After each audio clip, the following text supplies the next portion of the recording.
안녕하세요. 남산 듣는 유튜브의 진행자 디지털 라운지의 박지혜 인사드립니다.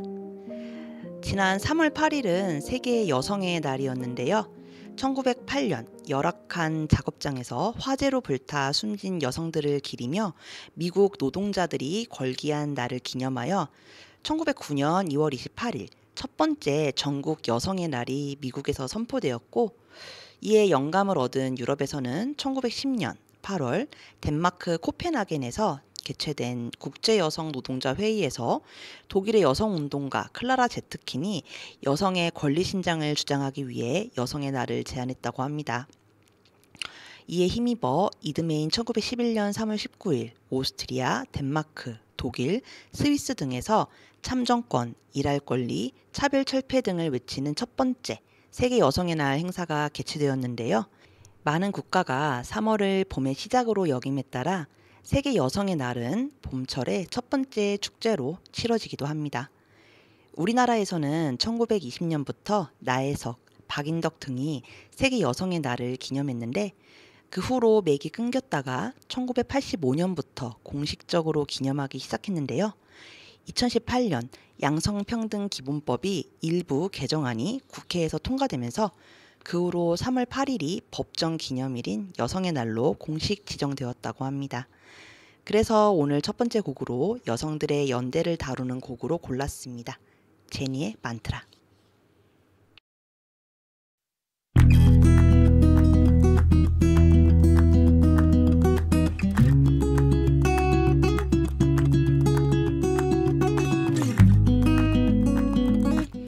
그러면 메인 코너 사서가 들려주는 책 이야기를 진행하도록 하겠습니다.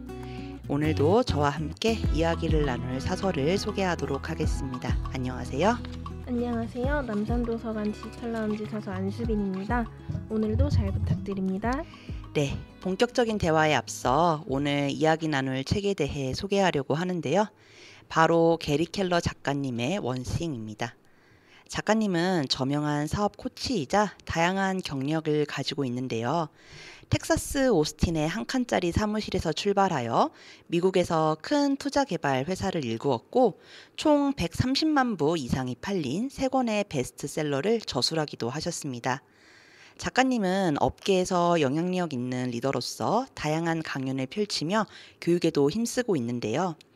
그 결과 2009년 아메리칸 비즈니스 어워드에서 올해의 코칭 프로그램으로 선정되어 그 가치를 인정받았다고 합니다. 현재도 이 책의 공동 저자이신 제이 파파산 작가님과 함께 원싱 프로그램을 운영하며 사람들이 자신만의 단 하나를 찾을 수 있도록 돕는다고 합니다. 이 책은 2마리 토끼를 쫓으면 2마리 다 잡지 못하고 말 것이다 라는 문장으로 시작하는데요. 작가님은 책의 처음부터 끝까지 오직 한 가지 질문만 던질 거라고 예고하고 있습니다. 바로 당신의 단 하나는 무엇인가 라는 질문인데요. 누구에게나 자신의 삶을 의미 있게 만드는 단 하나가 있으며 인생 전체를 감싸는, 혹은 개인적인 삶, 인간관계, 커리어, 사업, 재정 문제 등 삶의 여러 부분들에서 가장 본질적으로 생각하는 단 하나가 있을 것이라고 책은 말하고 있습니다. 그래서 이 책에서 말하고자 하는 가장 근본적인 핵심은 이토록 다양한 분야에서 각각 자신만의 단 하나를 찾아내고 그것을 위해 노력해야 한다는 점입니다. 작가님은 자신의 삶을 관찰한 결과 큰 성공을 거뒀을 때는 단 하나의 일에만 모든 정신을 집중한 상태였고, 성공이 들쭉날쭉했을 때는 집중력이 여러 군데에 퍼져 있었음을 알게 되었다고 합니다. 우리에게 주어진 시간과 에너지는 한정되어 있어서 너무 넓게 펼치려 애쓰다 보면 노력은 종이장처럼 얇아질 수밖에 없다고 하는데요. 그래서 원하는 일이 어떤 것이든 최고의 성공을 원한다면 접근 방식은 핵심 속으로 파고들어야 한다. 이 하나뿐이라고 합니다. 그리고 핵심을 파고들게 되면 단 하나만을 바라보게 된다고 합니다. 그러면 오늘의 책에 대해서 좀 더 이야기를 해보겠습니다. 거짓말, 진실, 위대한 결과, 이렇게 3개의 장으로 구성되어 있는데요.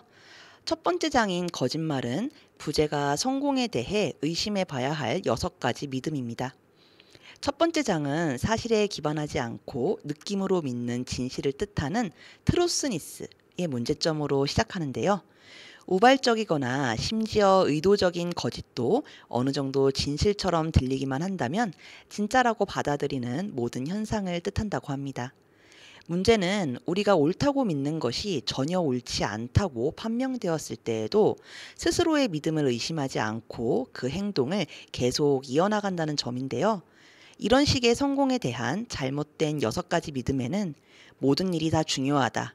멀티태스킹은 곧 능력이다. 성공은 철저한 자기관리에서 온다. 의지만 있다면 못할 일이 없다. 일과 삶의 균형이 필요하다. 크게 버리는 일은 위험하다로 작가님은 꼽고 있습니다. 수빈 사서님은 각 잘못된 믿음 중 어떤 내용이 가장 인상적이셨나요? 네, 저는 멀티태스킹은 곧 능력이다라는 내용의 글이 인상적이었는데요. 2009년 여름 스탠퍼드 대학교 교수인 클리포드 나스는 멀티태스킹을 자주 하는 그룹과 그렇지 않은 그룹 둘로 나누고 멀티태스킹을 자주 하는 사람들이 더 좋은 결과를 내리라는 가정을 바탕으로 실험을 시작했는데 그 결과 실험의 가정이 틀린 것으로 판가름 났다고 합니다. 멀티태스킹을 자주 하는 사람들에게 비밀의 능력 같은 것이 있을 거라고 생각했으나 오히려 관련 없는 일에 푹 빠져 쓸데없는 시간을 보내는 것이 관찰되었다고 하는데요. 나스 교수의 말을 빌리면 멀티태스커들은 그저 모든 일에 엉망이었다고 합니다. 거의 모든 사람이 멀티태스킹이 효과적이고 효율적이라 믿고 있지만 절대 그렇지 않다는 뜻인데요. 사람이 한 번에 2가지 이상의 일을 할 수 있다는 발상은 1920년대부터 심리학자들의 연구 주제였으나 멀티태스킹이라는 용어가 본격적으로 쓰이기 시작한 건 1900년대 이후였다고 합니다. 그리고 사람이 아니고 컴퓨터에게 사용되던 말이라고 하는데요.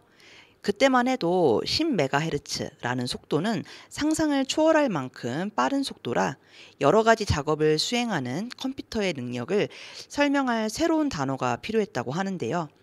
컴퓨터에서 말하는 멀티태스킹이란 서로 다른 여러 작업이 각각 번갈아 가면서 CPU 같은 하나의 자원을 공유하는 것인데 시간이 흐르면서 한 사람이 동시다발적으로 여러 개의 작업을 수행하는 것으로 해석되게 되었다고 합니다. 사람도 걸어가면서 말하는 등 한 번에 2가지 이상의 일을 할 수는 있지만 컴퓨터와 마찬가지로 2가지 일을 동시에 집중할 수는 없는데요. 하지만 이상하게도 현대 인간의 이미지는 점차 멀티태스커로 변해버렸고 그렇게 할 수 있다 생각하다 보니 어느 순간 그렇게 해야 한다고 믿게 되었다고 합니다. 책에서는 멀티태스킹의 비효율성에 대한 연구 결과를 담고 있습니다. 한 번에 사용할 수 있는 두뇌 용량에는 한계가 있기 때문에 두뇌 용량을 원하는 만큼 쪼갤 수는 있겠지만 그러다 보면 시간과 효율성 면에서 대가를 치르게 되는데요. 다른 작업으로 전환하는 데 시간을 보내면 보낼수록 처음의 작업으로 돌아갈 가능성은 낮아지는데 마무리 짓지 못한 일이 쌓이는 것이 바로 이 때문이라고 합니다. 하나의 작업에서 또 다른 작업으로 옮기다 보면 두뇌가 새로운 작업에 맞춰 방향을 전환하느라 귀한 시간을 버리게 되는데 연구 결과에 따르면 직장인은 멀티태스킹으로 인해 매일 평균 28%의 근로시간을 낭비한다고 합니다. 그래서 만성적으로 멀티태스킹을 하는 사람은 어떤 일을 하는데 필요한 시간을 예측하는 감각이 떨어져서 실제보다 시간이 훨씬 더 걸린다고 생각한다고 합니다. 우리는 비행기 조종사나 의사가 본인의 업무에만 집중하기를 바라면서 왜 우리 자신의 일은 그만큼 중요하거나 진지하게 여기지 않는 걸까요? 그리고 집중력의 결핍은 개인적인 삶에도 영향을 끼칩니다. 우리가 함께 사는 사람이나 함께 일하는 사람은 우리의 관심을 온전히 받을 권리가 있는데요. 관심이 왔다 갔다 할 경우 거기에 들어가는 시간만 낭비되는 것이 아니라 결국 관계를 망치게 될 거라고 책은 말하고 있습니다. 네. 인상 깊었던 또 다른 잘못된 믿음에는 의지만 있다면 못할 일은 없다가 있는데요. 작가님은 의지력을 이용하면 성공을 가질 수 있다고 생각했으나 의지력이 어떤 순간엔 하늘을 뚫을 것 같이 치솟다가도 또 다음 순간이면 펑 하고 연기처럼 사라져 버렸다고 합니다. 즉, 내가 원할 때마다 꺼내 쓸 수 있는 게 아니라는 뜻인데요. 그래서 의지력이 늘 발휘될 수 있다는 말은 거짓말이라고 합니다. 우리가 흔히 알고 있는 테스트 중에 마시멜로 테스트가 있는데요. 간단하게 말씀드리면 의지력이 있는 아이가 더 좋은 결과를 낸다는 내용입니다. 마시멜로 테스트에 참가한 아이들 중 추적 조사를 한 결과 테스트에 통과한 아이들이 전반적으로 성적도 우수하고 자아 존중감도 높고 스트레스도 더 잘 관리했다고 하는데요. 타고난 성격이 의지력에서 중요한 요소를 이루는 것은 사실이지만 일찍 일어나는 새가 벌레를 잡는다거나 볕이 좋을 때에 건초를 말려라 같은 말처럼 의지력에서 중요한 부분은 타이밍에 있다고 합니다. 사람은 누구나 한정된 자원을 잘 관리해야 한다는 것을 알고 있지만 의지력이 그러한 자원 중 하나라는 사실은 잘 모르는데요.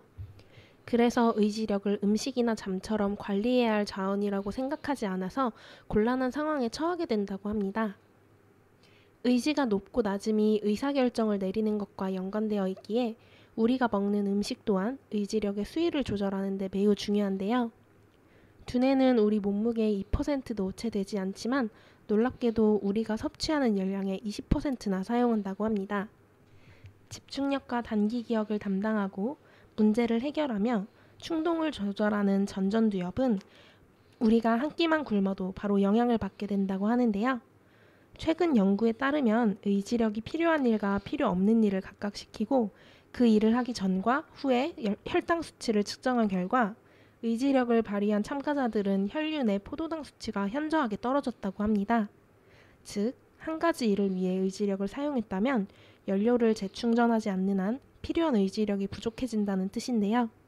의지력을 올리기 위해서는 오랜 시간 동안 균일하게 혈당을 높여주는 음식, 즉 복합 탄수화물이나 단백질이 필요하다고 합니다. 책에서는 의지력을 떨어뜨리는 행동으로 새로운 행동 시작하기, 집중을 흐트러뜨리는 것들을 걸러내기, 유혹에 저항하기, 감정을 억누르기, 공격성을 억제하기, 충동을 억누르기, 원치 않는 일을 하기, 단기적 보상 대신 장기적 보상을 택하기 등을 말하고 있습니다. 매일 우리는 자신도 모르게 의지력을 갉아먹는 온갖 행동을 하게 되어 의지력이 바닥에 날 수밖에 없으므로 올바른 일을 하고 있을 때는 다른 어떤 것에도 정신이 팔리거나 엉뚱한 길로 빠지지 않도록 의지력을 최대한 끌어올릴 필요가 있다고 합니다. 그래서 하루라는 시간을 투자해 최고의 성과를 얻고 싶다면 의지력이 떨어지기 전에 우리의 가장 중요한 일, 그 한 가지 일을 일찍 해치우라고 책은 말하고 있습니다. 그러면 두 번째 장으로 넘어가 보도록 하겠습니다. 두 번째 장의 제목은 진실인데요. 작가님은 그동안 앞서 나왔던 성공에 대한 잘못된 거짓말에 맞춰 사셨다고 하는데 성공을 얻기는 했지만 동시에 병도 얻고 사람을 잃었다고 합니다. 그렇게 되고 나서야 특별한 결단이 필요하다는 걸 깨달았고 잘못된 믿음을 버리고 정반대의 길로 가기로 했다고 하는데요. 그 결과 꿈꾸었던 것보다 훨씬 더 큰 성공을 거두었다고 합니다.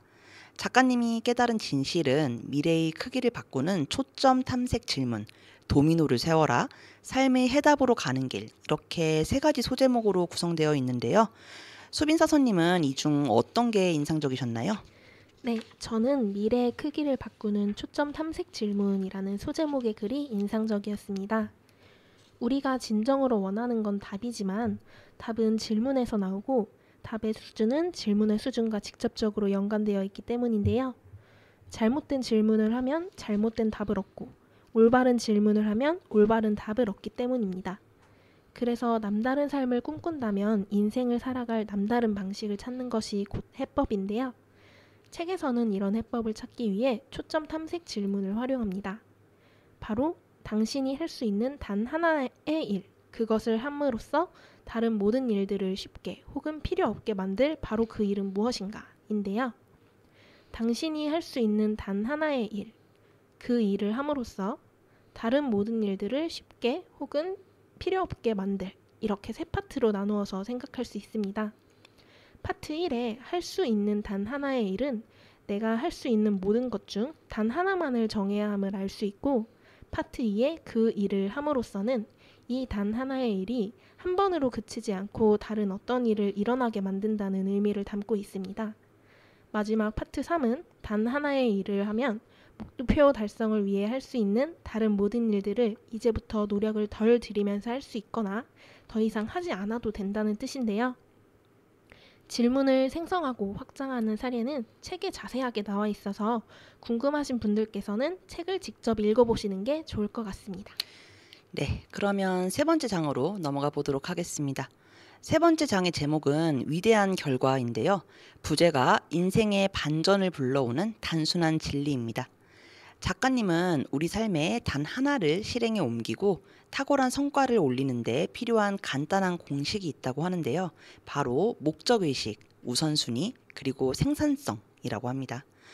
우리가 가져야 할 것 중 가장 큰 단 하나는 목적의식이고 작은 단 하나는 그 목적의식을 행동으로 옮길 때 필요한 우선순위입니다.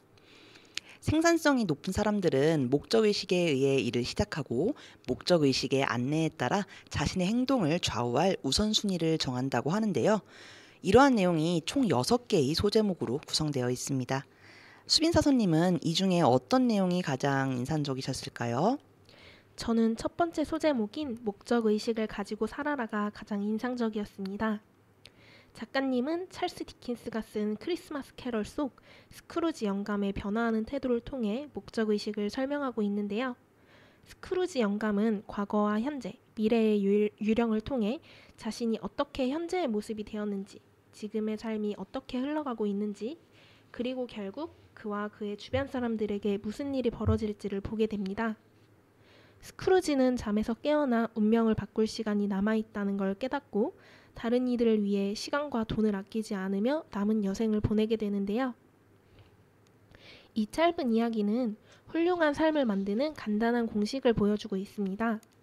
목적의식을 갖고 우선순위에 따라 생산성을 위해 살아야 한다는 것인데요. 스크루지의 삶에 있어서 목적의식은 처음엔 돈이었습니다. 그는 사람보다 돈을 더 아꼈으며 돈이 모든 수단을 정당화시키는 목표라고 믿었는데요. 그래서 그의 우선순위는 최대한 많은 돈을 버는 것이었습니다. 스크루지 본인의 기준으로 보면 그는 자신의 목적의식을 이루는 데 매우 생산적이었지만 다른 사람의 기준으로 보면 그건 비참한 삶에 지나지 않았습니다. 유령을 만난 후에 스크루지의 목적의식은 더 이상 돈이 아니라 사람이 되었습니다. 이제 그는 사람들의 재정적 문제나 신체적 건강에도 관심을 쏟게 되었는데요. 그래서 그의 최우선 순위는 사람들을 최대한 많이 도울 수 있도록 최대한 많은 돈을 버는 것이 되었습니다. 이렇게 목적의식이 변화함에 따라 하는 일과 성취하는 바가 완전히 달라지게 되는데요. 목적의식은 개인적 강인함, 즉 자신의 신념을 굳게 믿고 그것을 계속 지켜나갈 수 있도록 해주는 힘의 궁극적인 원천입니다. 명확한 목적의식을 가지게 되면 인생이 더욱 또렷하게 보이고 그러면 방향에 대한 확신이 생기게 되어 더 빠른 의사결정으로 이어진다고 하는데요. 의사결정 속도가 빨라지면 빠른 선택이 가능해져 최고의 선택지로 가질 수 있습니다. 그러면 최고의 경험을 할 기회도 생기게 되고요. 그래서 하나의 방향을 정하고 그 길을 따라가는 게 가장 중요한 것 같습니다. 그 다음 소제목인 우선순위에 따라 살아라도 저는 인상적이었는데요. 작가님은 목표 설정에 대해 가르칠 때마다 목표와 우선순위가 어떻게 함께 움직이는지 보여주는 것을 최우선순위로 삼는다고 합니다. 우리가 목표와 계획을 세우는 이유는 단 하나인데요. 삶에서 중요한 순간을 잘 활용하기 위해서입니다. 사람들은 작은 보상보다는 큰 보상을 좋아하면서도 현재의 보상과 미래의 보상을 비교할 때는 미래의 보상이 훨씬 크더라도 현재의 보상을 훨씬 더 선호하는데요. 보상이 먼 미래에 발생할수록 그것을 달성하고자 하는 즉각적인 동기가 줄어들기 때문입니다. 하지만 매일 눈앞의 보상에만 급급해서 잠재적으로 남다른 성과를 올릴 수 있는 기회를 놓치게 된다면 내가 원하는 미래를 놓치게 되는 건데요. 그래서 우리에게는 유혹을 뿌리치고 올바른 우선순위를 정하고 목적의식을 완수하는 데 조금 더 가까이 다가설 수 있는 단순한 사고방식이 필요하다고 합니다. 이런 사고방식의 정립을 도와주는 게 바로 현재에 근거한 목표 설정입니다. 네, 현재에 근거한 목표 설정이라는 필터로 미래의 목표를 정하고 그것을 체계적으로 정리해 지금 당장 해야 할 일을 만들면 작은 것이 합쳐져 결국 큰 것을 만들어내는데요. 정리하면 다음의 질문과 같습니다. 오늘의 목표를 바탕으로 최종 목표, 5년 이내의 목표, 올해의 목표, 이번 달의 목표, 이번 주의 목표, 오늘의 목표를 위해 내가 지금 당장 할 수 있는 단 하나는 무엇인가인데요. 만약 중간에 이 긴 과정을 건너뛰고 최종 목표를 달성하기 위해 지금 당장 할 수 있는 단 하나는 무엇인가라고 해서는 효과가 없다고 합니다. 지금 당장이라는 순간은 먼 미래와 너무 동떨어져 있어서 우선순위를 제대로 파악할 수 없기 때문입니다. 그렇기 때문에 오늘을 우리가 가진 모든 내일에 연결을 시켜야 하는데요. 원하는 결과를 얻기 위해 필요한 과정을 시각화하는 학생들이 결과만 생각하는 학생들보다 전반적으로 높은 성적을 얻었다는 연구 결과도 있듯이 과정을 시각화하는 작업은 꼭 필요합니다. 즉, 목표 달성에 필요한 여러 단계를 각각 쪼개어 생각하면 남다른 성과를 위한 전략적 사고를 할 수 있게 되는데요. 이런 질문과 과정을 스스로에게 반복해서 던진다면 길을 잃게 되더라도 금방 해답을 찾게 될 거라고 책은 말하고 있습니다.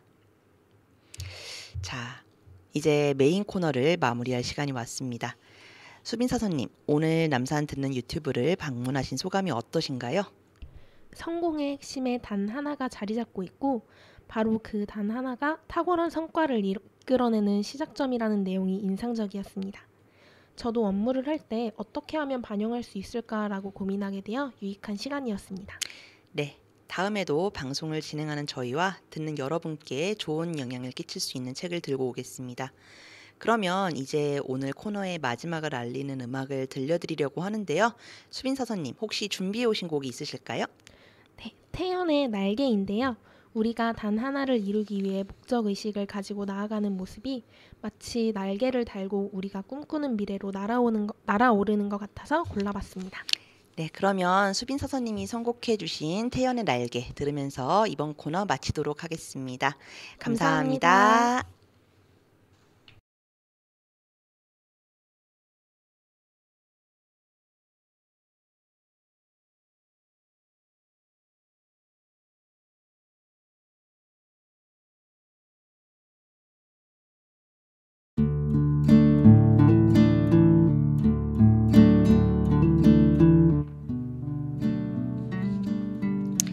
자, 이제 남산 듣는 유튜브를 마칠 시간입니다. 20분이 어떻게 흘렀는지 모를 정도로 순식간에 흘러갔는데요. 마무리 코너로 여러분께 그림책 한 권을 소개하려고 합니다. 바로 키스 레글리 작가님의 그림책 메리는 입고 싶은 옷을 입어요인데요. 이 책은 바지를 입고 학교에 간 메리의 이야기를 바탕으로 한 작품입니다. 작가님은 누구나 자기가 입고 싶은 옷을 입을 수 있고 겉모습 때문에 차별당하지 않고 평등하게 살아가는 것을 당연하게 여기는 사람들이 더 많아졌으면 좋겠다는 마음에서 이 책을 쓰셨다고 하는데요. 그러면 여성은 언제부터 바지를 입게 되었을까요? 미국에서는 19세기만 해도 여성이 바지를 입는다는 건 상상하기도 어려웠다고 합니다. 왜냐하면 그 시대 사람들은 남성은 바지를, 여성은 드레스를 입는 것이 보편 타당하다고 생각했기 때문인데요. 하지만 드레스는 불편한 점이 한둘이 아니었습니다. 코르셋 때문에 숨쉬기 힘들 뿐만 아니라 너무 꽉 끼어서 허리를 구부릴 수도 없었고 심지어 갈비뼈가 내장을 파고들어 부상을 입거나 죽음에 이르는 경우도 있었습니다. 하지만 언제나 그렇듯 상식으로 여겨지는 일에 도전하는 사람은 있는데요. 바로 지금 소개하는 그림책의 주인공 메리 에드워즈 워커도 그중 한 명이었습니다. 메리는 바지를 입는다는 이유로 수많은 반대에 부딪혔으나 끝까지 신념을 굽히지 않았는데요. 오늘날 우리가 입고 싶은 옷을 입을 수 있는 건 메리처럼 용감하게 시대 관습에 도전한 사람들 때문일 것입니다. 마지막 곡으로 화사의 I Love My Body 함께 들으며 인사드리겠습니다. 다음에 다시 만날 때까지 모두 건강하고 행복하시길 기원하겠습니다. 지금까지 남산도서관 박지혜였습니다. 감사합니다.